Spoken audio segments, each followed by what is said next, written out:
우리 예수님께서는 내가 세상을 이겼다.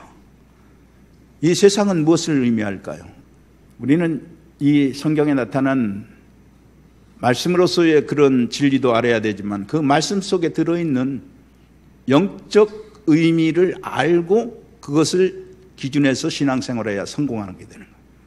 이 세상이라고 하는 것은 구체적으로 십자가를 의미하는 것입니다. 그리고 이 십자가라고 하는 것은 무엇을 말하느냐 하면 환난을 말하는 것인데 이 십자가의 고통과 같은 이 환난을 나는 이겼노라 이렇게 예수님이 말씀하시는 거예요. 여러분, 우리 예수님께서 오셔서 얼마나 메시아적인 사역을 잘 감당하셨어요. 병자를 고치고 이적을 행하시고 무리도 걸으시고 제자들에게 미래적인 예언도 하시고 그랬지만은 세상은 예수 그리스도를 주지 않았습니다. 영접해 주지 아니했어요. 이해를 들려 하지 않았습니다. 그것이 세상입니다. 선한 일을 많이 했지만은 오해와 비난과 음모뿐이에요. 여러분,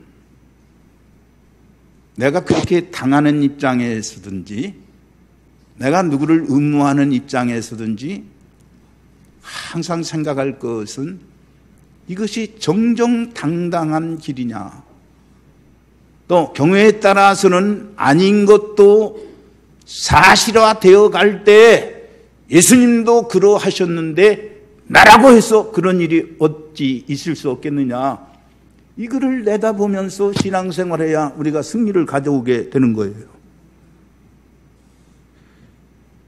여러분, 얼마나 세상이 그릇된 것으로 가득 차 있습니까? 뭐 SNS에 올린 거 보면 뭐 대통령도 풍자해서 그러고 뭐 아닌 것도 긴 것처럼 하고 뭐 별별 뭐 남의 신상의 방까지 들어갔다 온 것처럼 이렇게 적고 상대방을 모함하는 그런 것들이 있는데 그런 걸 볼 때 마음에 상처를 받고 최진실 같은 여자는 자살하게 됩니다. 얼마나 세상이 살기가 고독하고 어렵습니까? 우리 주님은 이렇게 말씀하시는 가운데 지금 제자들을 이렇게 빤히 내다보는데 12제자가 예수님을 떠나서 흩어질 것을 다 내다보고 말씀하셨어요. 그 흩어질 제자들에게 내가 세상을 이겼노라. 얼마나 힘들겠어요. 요한복음에 한 번 요한복음에도 나타났지만 요한일서에서 6번, 요한계시록에 17번 나오는 이 말씀이 내가 세상을 이겼노라, 승리를 말씀하고 있는 거예요. 어떤 망각이나 마음속에 있는 그런 이야기가 아니라 실제 참 승리 사건으로 나타나는 이 승리를 내다보게 되는 것입니다. 여러분, 승리라고 하는 것은 생명입니다. 살아남아야 승리예요. 영생이 승리입니다. 승리는 생명의 문제라고 하는 말이에요. 그리고 이 승리는 영광이 따라야 되는 거예요. 얻었다고 승리가 아니고 빼앗았다고 승리가 아니고 출세했다고 승리가 아니고 얻었지만은 두려워하고 있으면 승리가 아니라고 하는 말입니다. 지위를 얻었지만은 부끄러움이 있으면 승리가 아니에요. 적어도 성경이 말씀하는 승리라고 하는 것은 얻었느냐 잃었느냐의 그 문제가 아니라 부끄러운 것이냐 영광되는 것이냐 불의한 것이냐 선한 것이냐는 거기에 문제가 있는 것입니다. 여러분, 의와 선은 항상 영광을 수반하게 됩니다. 자랑스럽습니다. 자랑스럽지 못한 것은 패배입니다. 그래서 이 승리를 한 사람은 자유가 주어집니다. 근심과 걱정과 어둠과 모든 것에 불가피한 것에 매이지 않는 그런 기쁨이 있는 것입니다. 그래서 무한한 자유를 누리게 될 때에 승리자로서의 영광이 주어지게 되는 것입니다. 그래서 우리 주님은 내 평안을 준다, 그렇게 말씀하셨습니다. 내 안에서 평안을 누리게 하려 함이라. 결국 승리는 평안이다 하는 말입니다. 어떤 분은 대한민국이 이렇게 70년 가까운 세월 동안 전쟁이 없고 그런데 너무 국방비 예산을 많이 쓰는 거 아니냐, 그렇게 얘기하는 분들도 있는데, 여러분, 진정한 승리라고 하는 것은 싸우지 않고서 평화를 유지하는 거예요. 준비하고 군인들이 그렇게 지키고 있으니까 적이 침범하지 못하고 이렇게 해서 평안이 유지되는 것, 이것이 진정한 승리가 된다는 것을 우리는 생각지 않을 수 없는 것입니다. 왜 그러냐면 참 승리라는 것은 싸우지 않고 얻는 승리가 참 승리예요. 여러분, 교회도 마찬가지예요. 가정도 마찬가지예요. 다 싸워서 부서진 상태에서 어느 쪽에서 무슨 이긴 것 같은 그런 느낌이 온다 하더라도 그것이 무슨 의미가 있겠는가? 우리는 이거를 생각해야 된다는 말이에요. 여러분, 진정한 승리는 영적인 것이고 평안이자 곧 영광이다, 이거를 알아야 되는 것입니다. 예수님께서 내가 세상을 이겼노라고 말씀하시는데, 예수님이 이런 선포를 하는데 곧장 선포하시고 적과 환난에 직면하십니다. 그런데 왜 예수님은 이렇게 환난 속에 당신이 끌려가는데 내가 세상을 이겼노라고 했겠는가? 한번 생각해 보세요. 이런 말이 있어요. 승자는 눈을 밟아 길을 만들고 패자는 눈이 녹기를 기다린다.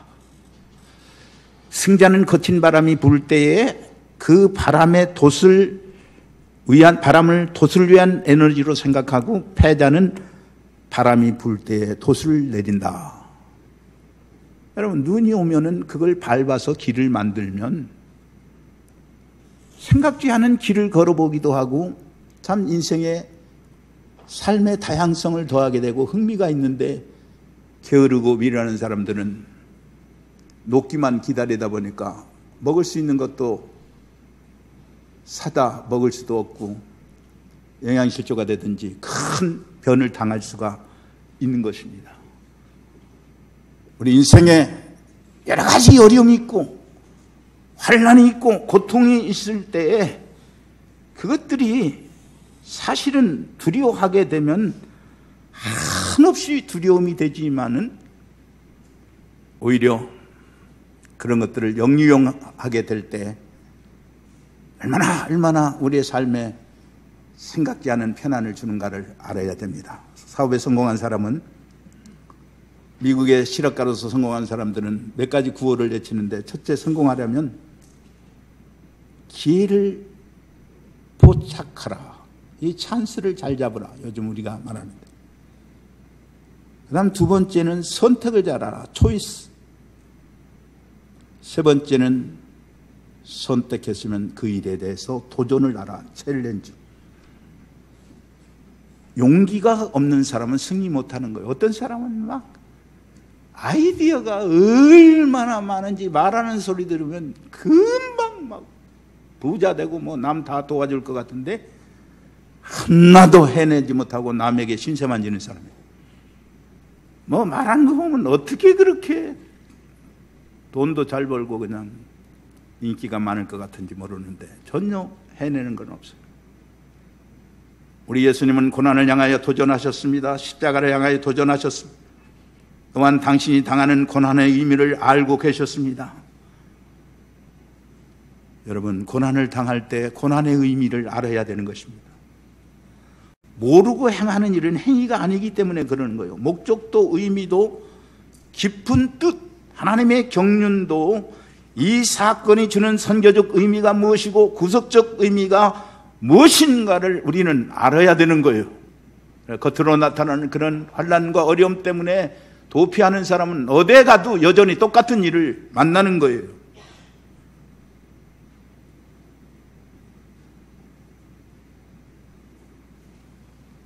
여러분, 우리는 사건 다음에 오는 미래를 내다보는 그런 투시가 있어야 우리 신앙인으로서 세구시를 할 수 있는 거예요. 불효의 끝이 무엇인가?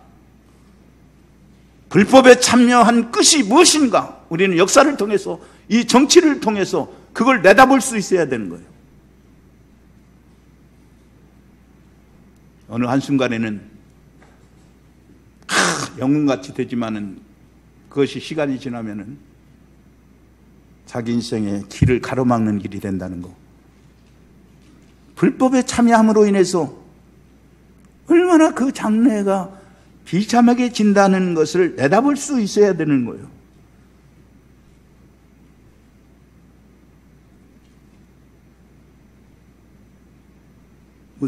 우스운 얘기가 있습니다. 옛날 아이들은 어머니 아버지가 싸우면 울고 불고 싸우지 마세요. 아버지 엄마 왜 이러세요 하고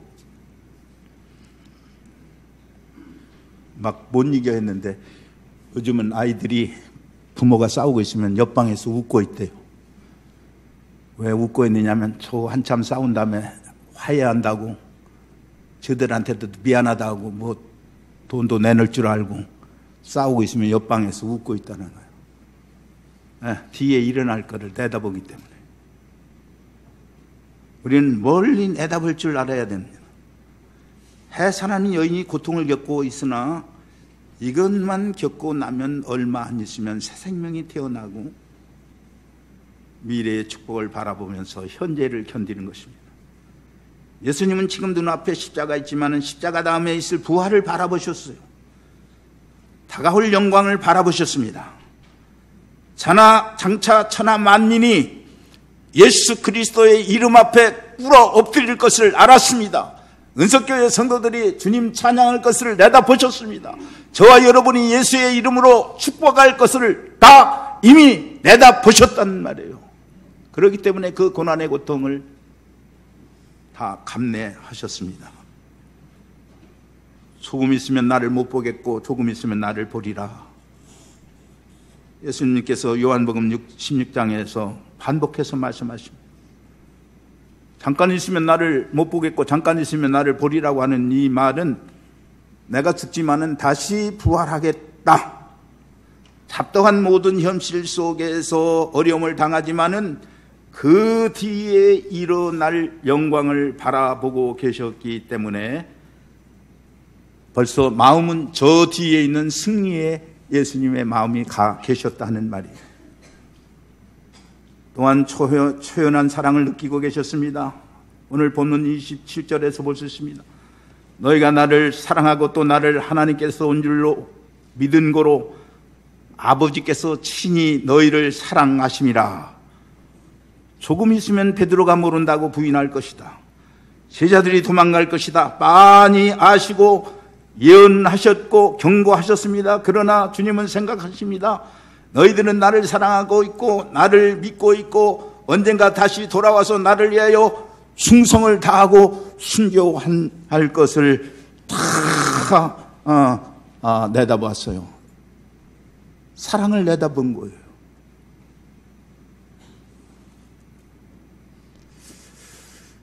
사람들은 이제 우리 교회적 상황 속에서도 이제 많은 얘기들을 하는데 저는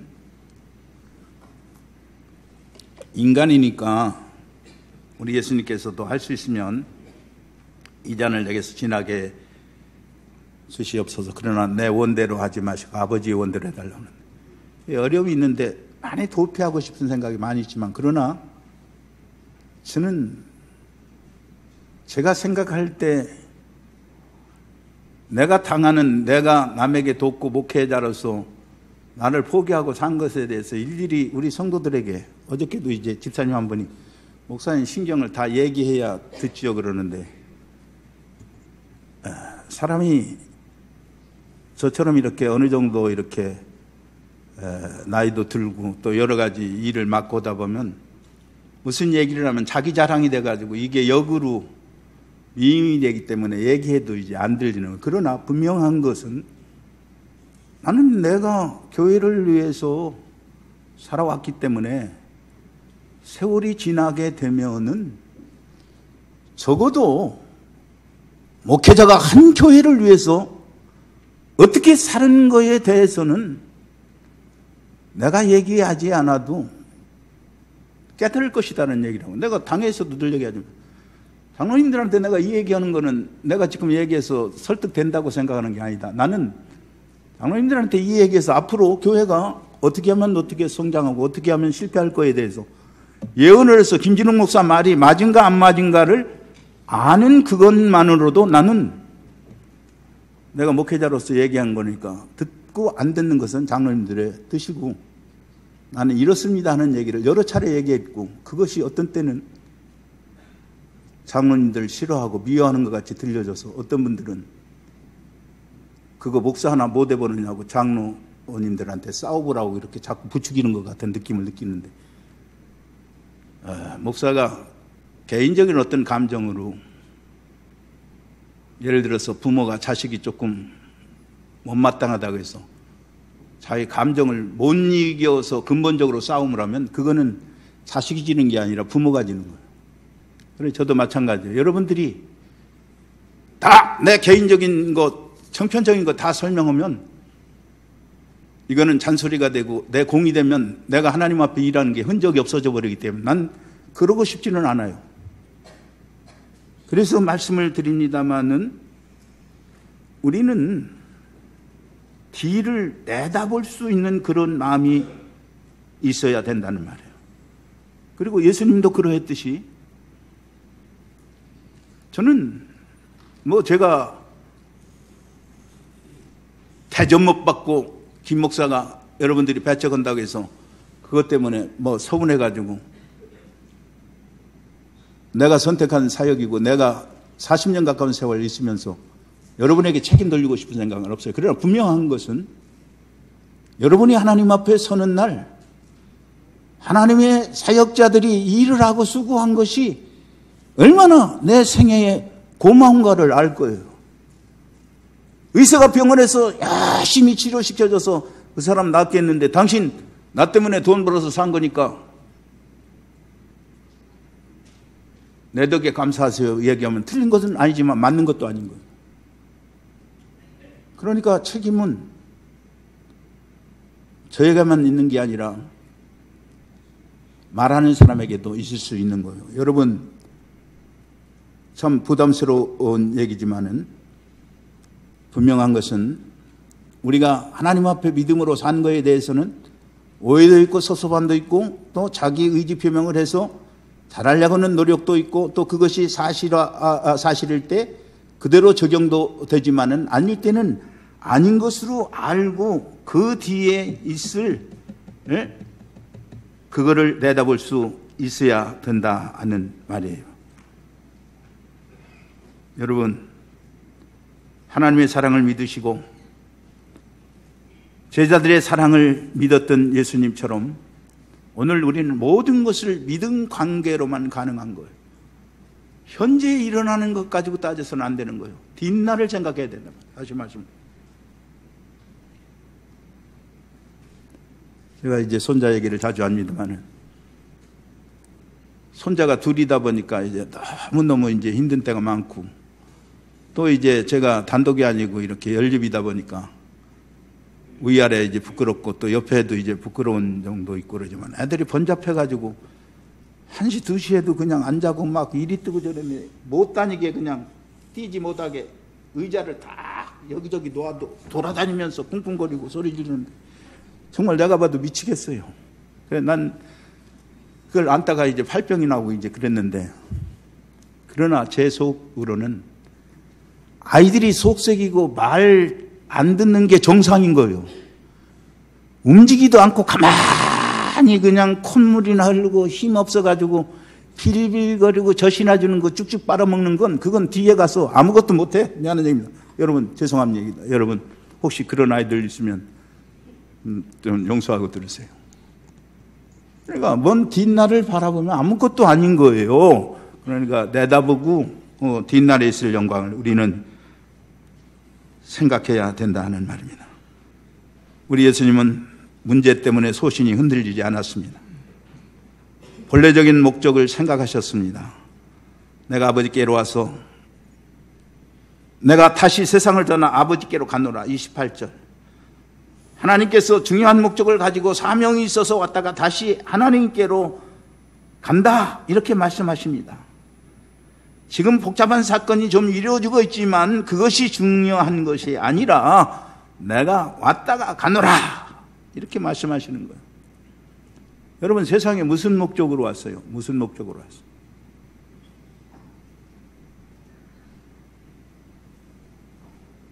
그 목적이 이루어지면은 수완을 다해도 우리는 평안한 거예요.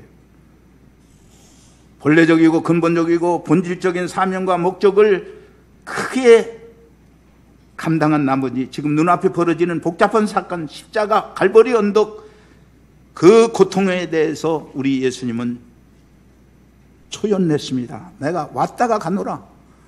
죽었다가 내가 사노라. 내가 다시 오노라. 이것을 주님은 내다본 거예요. 여러분, 어떤 어려움 속에서도 이것을 내다보고 여러분들이 절망해서는 안 된다 하는 말이에요. 그것을 맺겠습니다. 우리 주님은 하나님이 나와 함께 계시니라고 말씀하십니다. 나 홀로가 아니라는 말이에요. 언젠가 그러하신 분만이 아니라 언제나 나와 함께 계시느니라. 거기에 승리가 있었습니다. 다시 한번 결론적으로 말씀을 드립니다. 주님은 말씀합니다. 너희가 환난을 당하나 담대하라. 내가 세상을 이기었노라. 오늘 우리에게도 이런 승리의 말씀을 주시는 것입니다. 그분은 우리를 대신해서 이기셨고 또한 승리의 길을 열어놓으셨습니다. 주님은 오늘 또 나와 함께 살아 역사하십니다. 내가 너희를 고와 같이 버려두지 아니하고 볼지어다 내가 세상 끝날까지 항상 너희와 함께 하리라고 약속하십니다. 여러분, 우리는 관리의 책임이 있어요. 잘 먹어야 될 책임이 있어요. 그러나 근본 잘 되고 못 되는 것은 하나님이 나를 지켜주고 건강하게 하고 있게 하고 하게 해야만 되는 거지, 내가 해서 되는 거 이 세상에 어디에 있습니까? 나와 함께 하시는 하나님, 내가 최선을 다해서 하나님의 뜻을 찾고 그 뜻을 이루려고 하는 사명적으로 사는 우리 인생에게 하나님은 오늘 장애 같은 그 비극이고 더 이상 살아날 길이 없는 것 같은 그런 상황에서도 우리 하나님은 새로운 삶을 열게 하시고 내가 왜 그런 어려움을 당하는지 고통을 당하는지도 알게 하셔서 내가 과거의 내가 아닌 새로운 나로 살도록 이끌어 주시는 하나님의 깊은 섭리와 역사가 있다는 것을 마음에 두고 하나님의 교회를 섬기는 여러분의 생애가 되시기를 주의 이름으로 기원 드립니다.